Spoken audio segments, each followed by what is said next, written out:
Hello, and thank you for joining me today for Real Estate, Religion, and You. My name is Dr. Sylvia Black. I'm a licensed real estate broker with affordable homes and apartments. And I'd like to thank you for joining me today. Today we're going to be talking about buy a home with your Section 8 Homeownership Voucher. Now, do you need help with, and thank you for joining me today. My name is Sylvia Black, and I'm the author of this book. Now, do you need help with your home ownership and other expenses? Well, if so, there's a program that can help you. It's called the Section 8 Homeownership Voucher Program. And yes, you can use your Section 8 Housing Choice Voucher and convert it into a homeownership voucher and purchase a home through affordable homes and apartments today. Now, the book I've written a couple of, there's 10 regions altogether, which we'll be working on. We've covered 3 regions we have available for sale. But today we're talking about Region 2, which is New York and New Jersey, because I am licensed in New York. Okay, now this book is available Amazon and Barnes & Noble. Okay, and I want to thank you for joining me today.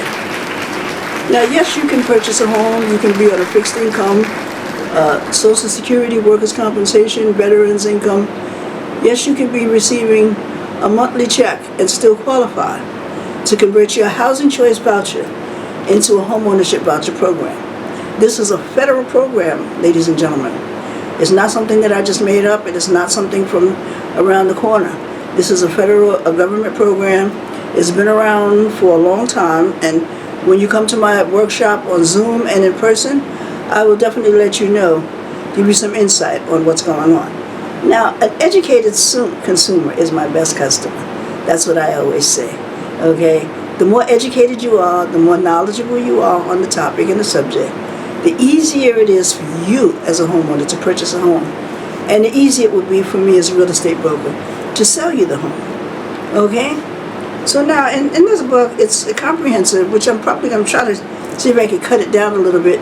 But when you skim through it, you can find exactly what you need. It's so much information. It's very comprehensive. And I talk about the other books that I have written as well. Now, it's a process. It's not a process that takes years. Okay, it's something that can be accomplished within the course of 1 year. Unlike the waiting list that you probably waited on to get into a rental unit, because you was on a waiting list from Section 8, you probably waited. You know, one lady, I said, how long did it take for you to get your Section 8 homeownership, a housing choice voucher? She said it took 10 years. Well, ladies and gentlemen, you took 10 years for you to get into that apartment. Okay, now it could take 1 year for you to get into your house. That's right, baby, and affordable homes and apartments can make it possible for you today. Okay? So let's talk about a little bit about what's in the book. Okay? First I talk about what your obligations are as a homeowner. Okay? You pretty much take responsibility for where you're living, right? You keep the place intact. You're proud of where you live. You're paying a lot less in rent than you was where you were living before. And so you keep it clean. Now you got extra money in your pocket. You're proud of that. Stay out of the stores. Stop spending every dime you get because it burns a hole in your hands. Okay? Stop buying lunch every day for lunch when you go to work. Take your lunch to work. Okay? Maybe take the family out to dinner with some of the savings once a week. Don't be so selfish. Okay? You don't have to spend the money. Save it. You're going to need it for your down payment. Now, there is down payment and closing cost assistance available. There's grants available, subsidy grants as well. There's other incentives available, low interest rate loans. Okay? And some corporations actually assist in helping you purchase the home and lessen the amount of money that you need out of pocket to put as a down payment. Now, initially, you're going to need about,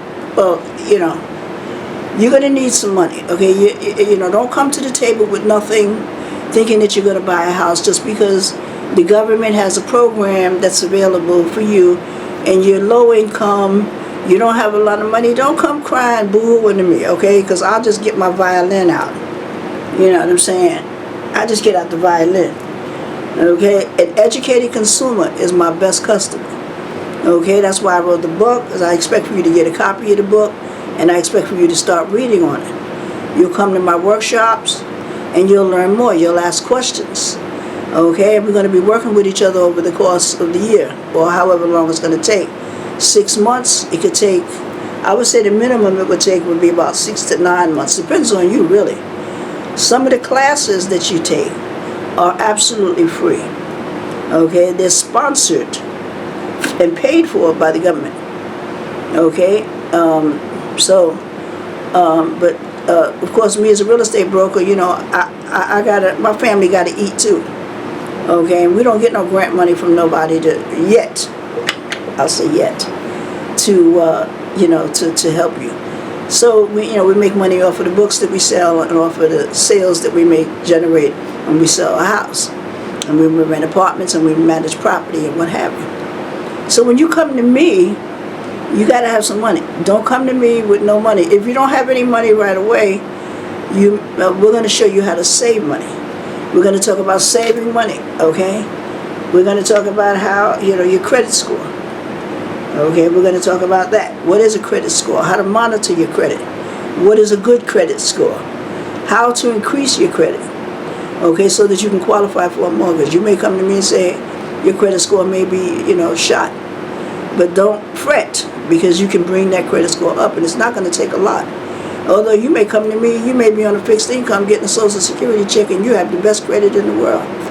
You know, but you feel that because your income is low, that you can't qualify for a mortgage. But that's not true. You can qualify for a mortgage even if you're on a fixed income through the Section 8 Homeownership Voucher Program.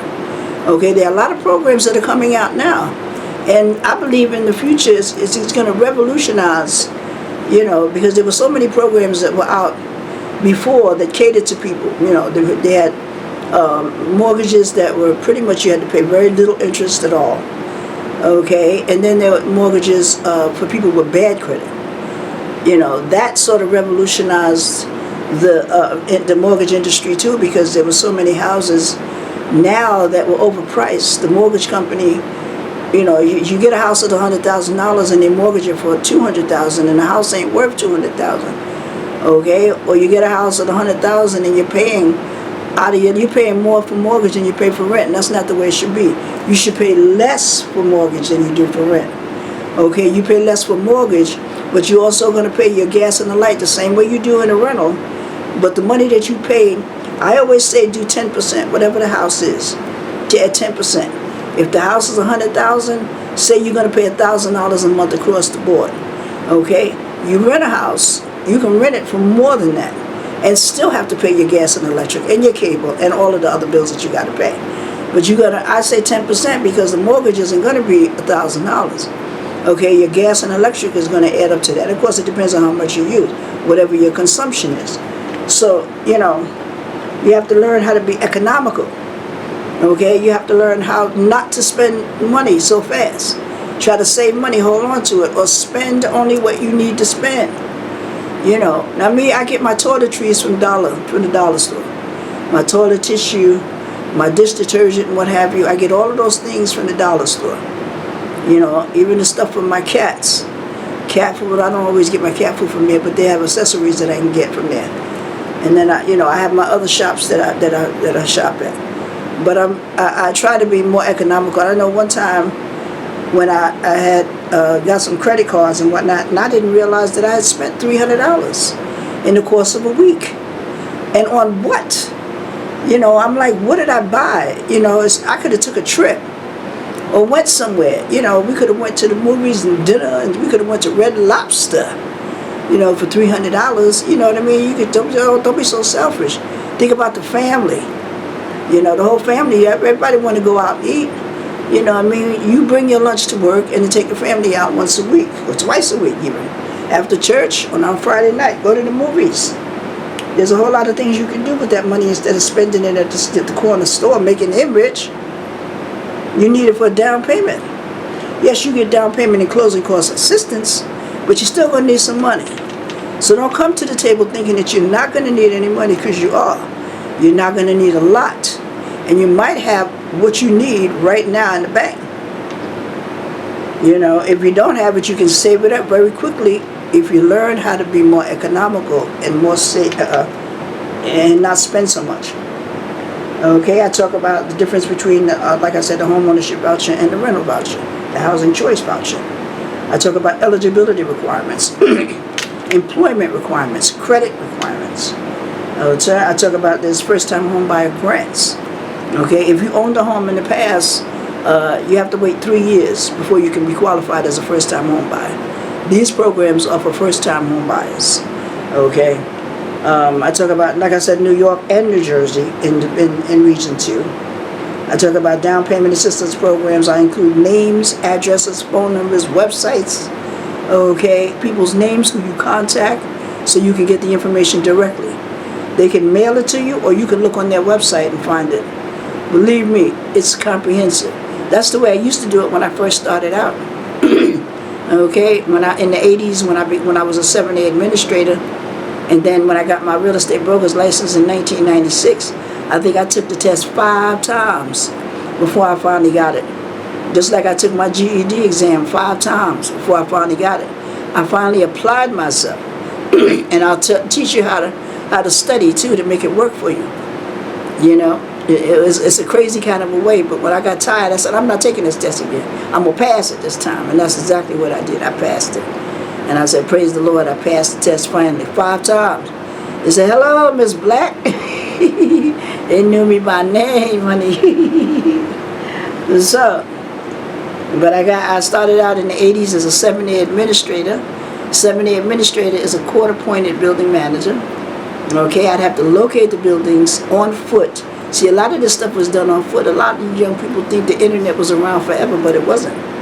Internet was not around forever. Okay, internet, they used to call it WYSIWYG. There was a certain kind of a internet that I wasn't privy to before the regular internet came around and whatnot. I think they had it looked like almost like an 8-track, you know, or something like that. I don't know exactly what that's all about, but I know that it was around, and people were talking about it. WYSIWYG is coming out, you know, it's going to be internet and everything, and it was pretty comprehensive, and that opened up the doors for a lot of people. It made everything so much easier. You know, you could apply for almost anything online now. Everything could be done at the tips of your fingers, with your fingertips now. And people are crying because they don't know how to use the internet. You don't know what you're missing out on. You know what I mean? Because I used to have to manually call them up, ask them for the information, and then they would either send it to me, or I'd go down there and I'd pick it up. So then I would gather all of the information that I gathered from all these different organizations and manually type it in. I'm a fast typist, so it worked out well for me. Type it in, okay, and I would record it. And I had these floppy disks. That's what they called them back in the day, floppy disks. The computer didn't have a hard drive, okay, so you couldn't save anything in the computer. You had to save everything on the floppy. So when it transitioned over to the hard disk, the square hard disk, and then finally, years later, now we have the USB device, which is the size of my finger, okay? And they have the little bitty, the square, I forgot what you call that, the little device. Those are small too. So everything is getting smaller, but it's more efficient. So so now you don't have to go trekking on the train and the bus or in your car to go downtown to apply for a job and knock on the doors. You can do it right online, and some people don't even have to meet you. And you can work from home now. That was non-existent. That was a privilege to be able to work from home back then. You know what I mean? And internet wasn't around, so you had to work harder. So things have gotten a lot easier for people, you know, in terms of those of us who are still working, as well as, you know, if you're trying to gather some information and doing research, it makes it so much easier. You know, that's why I'm able to write books like I am, because I don't have to doing a whole lot of walking and, you know, mailing and calling people. I can do it right on the internet, and I get everything I need right there online. So things are getting easier for us. You know, there are more lucrative programs are becoming available that are not just available for one or two people, but everybody in that category, you know, can take advantage of it. And this is one program that's available for Section 8 recipients. Now, this program has been around for a while. It's not widely published, okay? And, you know, when you see an ad in there, it's going to probably be because I put it there, okay? Come on, somebody talk to me over here. So I talk about, you know, the connections. I got, like I said, I got the addresses, I got the websites, I got the names in here, I got phone numbers. Okay, I even talk about programs that are available for people who got AIDS. They call it HOPWA. HOPWA, H-O-P-W-A. Housing Opportunities for People with AIDS. Okay, there's programs available for them. I talk about veterans have ability to purchase a house for $1. You could be a veteran who is in an excellent position because there's veteran programs available, as well as you get Section 8 too. If you get in Section 8, but a lot of times they make, you know, the check that they get may overqualify them for, you know, for a housing choice voucher. It may not, you know, but because they serve the country, you see what I'm saying? And the housing opportunities, so some veterans, some programs offer a down payment as low as $100. You know, that's all you got to bring to the table is $100 in some cases. Sometimes it's $500 is all you're going to need. Sometimes it's $1,000 is all you're going to need. But it's very little. Now, in terms of a first-time home buyer, someone who's not a veteran, I would say somewhere in the neighborhood of maybe $2,500. Save that up. Probably won't even need that much. You know, but that's about the amount that I would say save. You know, strive for saving $2,500. If you got that in the bank now, just leave it there. Don't touch it. If you touch it, make sure you can replace it. Keep it there. You know, for veterans, put $1,500 in the bank. You save that $1,500. Now, I know you probably got more than that because they're very generous to veterans. You get that check, you get a bunch of checks every month. Okay, especially if you're disabled veterans. Okay, I talk about supportive services for veterans and their families. Okay, I talk about homeless provided grants. Okay, I talk about subsidy grants. I talk about regular grants. I talk about, you know, a lot of programs for veterans I have in here. Okay, I got to talk about a homeless prevention program. Okay, you don't have to be homeless no more, baby. You could own your own home. Okay, you could own your own home for pennies on the dollar. Come on, I'm telling you the truth. I'm not lying. Okay, I've done this before. I've been in business doing this. Okay, I've sold houses to people on Section 8. I've rented apartments to people on Section 8 and houses. You know what I mean? And some people actually would buy the house that they live in. You know, okay? You rent the house, and then the owner says, you know, how much would you sell this house in a year if the tenant could purchase it from you? You know, and some of them will say no, and some of them will say, yeah. You know, I want to get rid of it anyway. Well, you got a tenant in here that qualifies, going to be qualified to purchase a home, you know, in a few months. And within a year's time, the house will be sold and you won't get your money. And you know what I mean? Who wouldn't want that?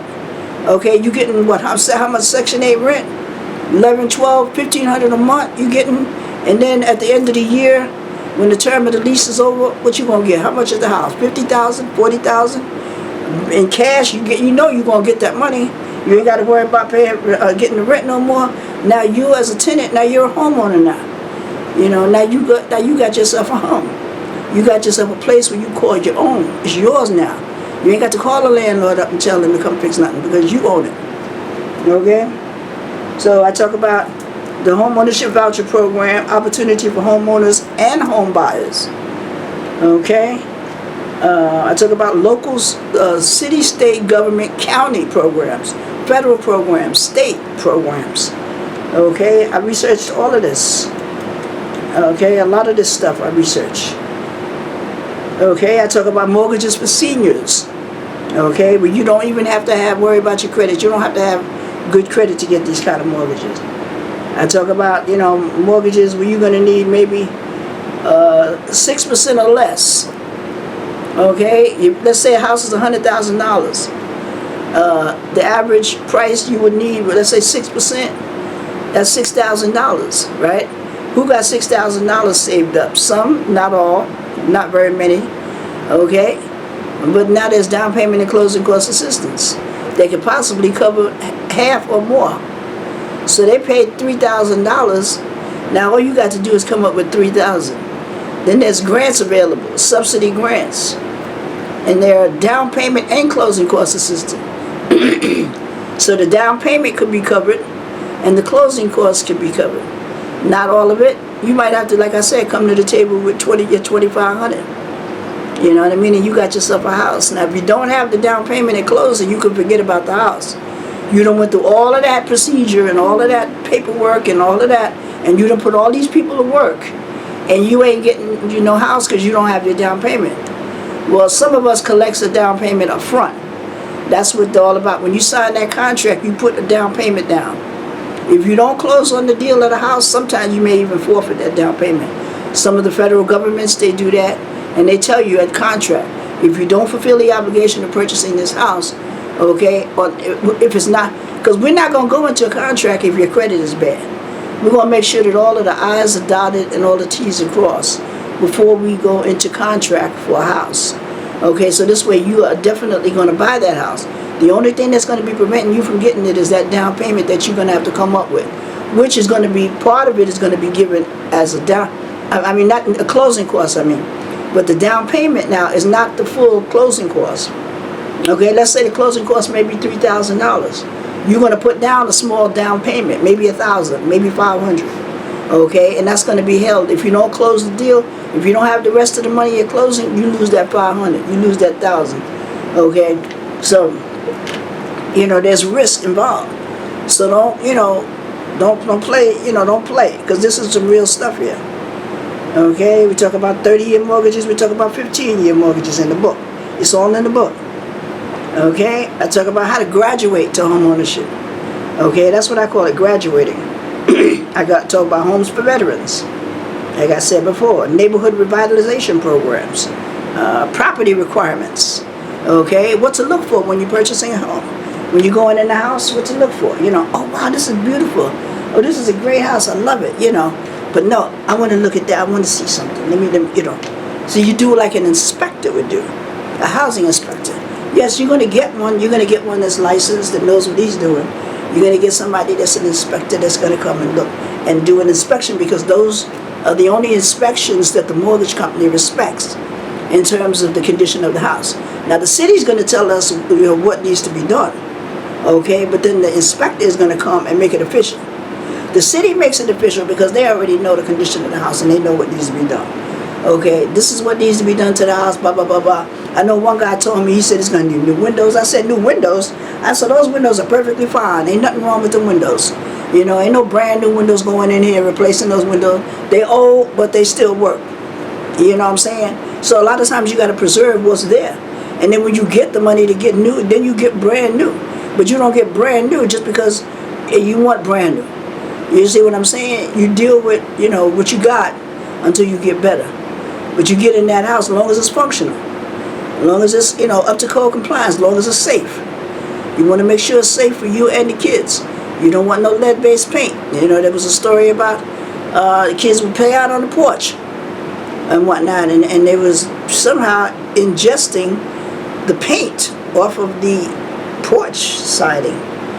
And I'm like, I don't understand how that was possible. But they were playing, and somebody, how kids put their hands in their mouth all the time, and the paint had lead in it. That's where they say lead-based paint, because this is paint that was made from years ago. So what's going to have to happen is you're going to have it repainted, or you have it tested, okay? And then there's another concern about the siding being made out of asbestos.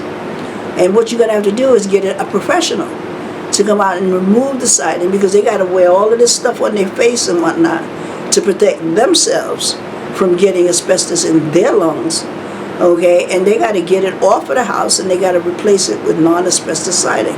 I bought a house that had asbestos siding on it, didn't know it, found out, but I didn't live in it. I bought it for investment.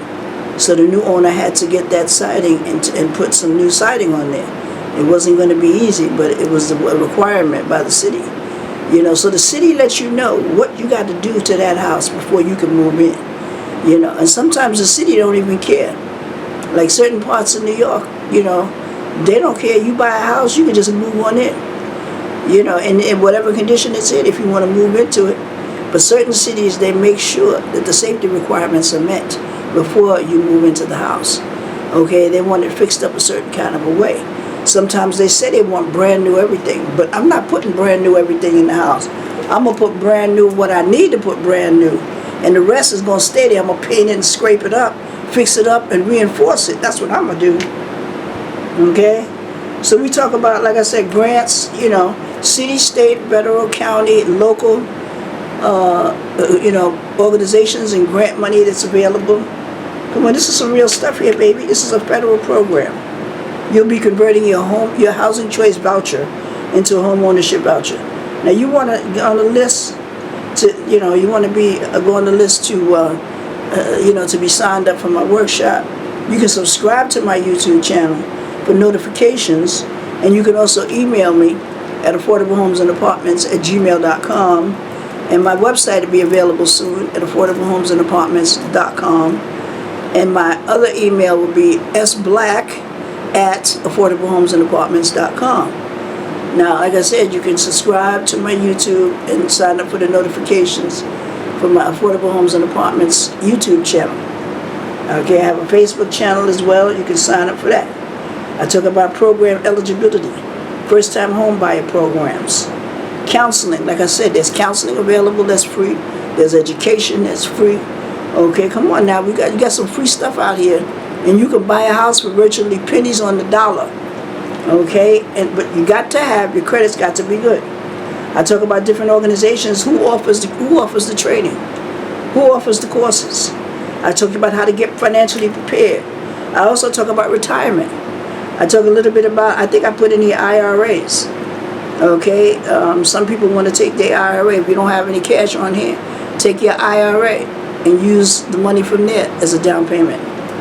Okay, you got people that work on job and on job and still got Section 8. Come on now, you're one of the better. You're better off than a lot of people because now you can, you have income. You're in a better financial position. Okay, and your mortgage will be subsidized just like your rent is subsidized. Okay, home buyer education. I talk about counseling. Okay, home ownership assistance. I mean, there's so much help out here, honey. It's pathetic. You know, people just don't know and don't understand what is available to them. But here, I'm here to tell you. I talk about there's a mortgage that you can get. You can purchase the home and rehab the home with the same mortgage. Okay, I talk about that. Okay, so I want to thank you. Let me see, is my time up or whatever? Seems like it should have alarmed by now. Yeah, it's going about to alarm now. Well, I want to thank you for joining me today. Well, I want to thank you for joining me today. My name is Sylvia Black, and I'm a licensed real estate broker with Affordable Homes and Apartments. And I want to thank you for joining me today for Real Estate, Religion, and You. And I've been talking about buy a home, which is Section 8 Homeownership Voucher. And I'd like to thank you for joining me. Holla at a sister. Peace out.